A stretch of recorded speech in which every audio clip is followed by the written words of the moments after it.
routine. The only thing I can see is my own silhouette.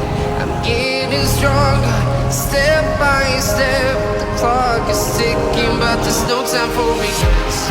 I've been flying from town to town, from London to